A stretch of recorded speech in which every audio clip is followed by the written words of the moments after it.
Internacional, 2h32, o João Vieira está aqui com a gente, porque a gente está na expectativa para que seja anunciado um possível cessar-fogo na guerra da Ucrânia, que passou de 3 anos. Ontem a gente falou da conversa do presidente dos Estados Unidos com o presidente da Rússia. Hoje teve uma nova rodada de negociação com o presidente da Ucrânia, o Volodymyr Zelensky. Alguma coisa aí já no horizonte para a gente poder falar em uma paralisação, uma suspensão do conflito por lá? Porque resolução não sei se está tão fácil assim, João Vieira. Tudo bem? Boa tarde. Tá difícil, viu, Ana? Muito boa tarde para você, para todo mundo que acompanha a Rádio Bandeirantes. Realmente aconteceu essa conversa, durou cerca de 1 hora entre os presidentes dos Estados Unidos, Donald Trump e Volodymyr Zelensky da Ucrânia. O Trump, inclusive, classificou essa ligação como muito boa, mas não trouxe nenhuma novidade sobre a possibilidade de termos, de fato, um anúncio real de um cessar-fogo amplo na região. Até mesmo um cessar-fogo parcial que foi acordado ontem nesta ligação que a Ana tocou muito bem entre Trump e Vladimir Putin, presidente da Rússia, já foi desrespeitado, segundo a Ucrânia. Nessa ligação, provavelmente, inclusive, os dois devem ter tratado sobre isso. Eu falo provavelmente porque não temos ainda uma versão oficial de ambos os lados sobre o que foi tratado. A única coisa que o Trump citou é que foi uma conversa boa, que está no caminho certo para a paz, só que, e o detalhe também que foi praticamente baseada essa ligação nessas conversas de ontem entre Trump e Putin. O Zelensky hoje, mais cedo, já reclamou da Rússia, dizendo que foi sim atacado uma infraestrutura de energia, além de hospitais da Ucrânia na região sul, na região central do país.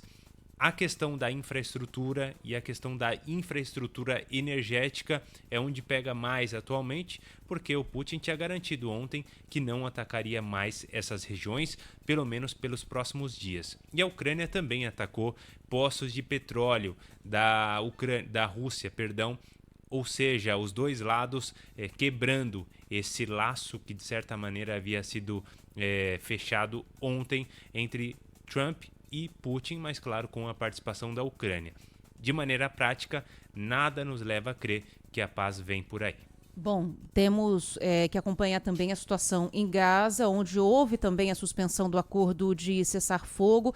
Os ataques de ontem deixaram mais de 400 mortos. Hoje eles continuam e sem nenhuma sinalização de que Israel vai parar, né? Nada, aliás, o contrário, viu, Ana? O primeiro-ministro Benjamin Netanyahu, já disse que este é só o começo. Foi exatamente essa a expressão usada por ele ontem, mas hoje outras autoridades, inclusive importantes, como o ministro da Defesa, reforçaram com outras palavras esse tipo de posição.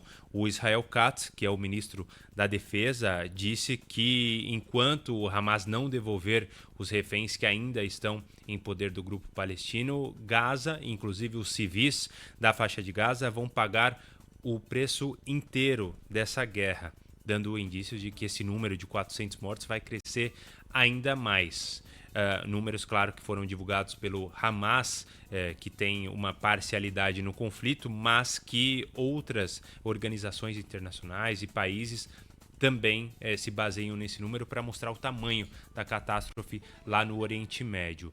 Hoje, inclusive, agora há pouco, saiu uma confirmação de que Israel, mais uma vez, dominou um corredor que divide a faixa de Gaza em dois, o corredor Netzarim, que fica ali na região central, então a região sul totalmente afastada da região norte por essa divisão com as tropas israelenses. E essas duas regiões estão ocupadas por refugiados que voltaram, né, depois do cessar-fogo. Perfeito. Estão sem comunicação. Hoje, inclusive, o cessar-fogo completaria 2 meses, mas é o primeiro dia com operações terrestres de Israel, que foram anunciadas agora há pouco, e o segundo de operações aéreas, com bombardeios massivos nestas regiões, que são responsáveis por grande parte dessas 400 mortes. Além dessas operações de Israel, dividindo a faixa de Gaza em dois, estamos tendo operações perto da fronteira de Israel. Israel garante que quer estabelecer ali um perímetro de segurança e na questão do corredor quer estabelecer uma região tampão, uma zona tampão para dificultar as ações do Hamas.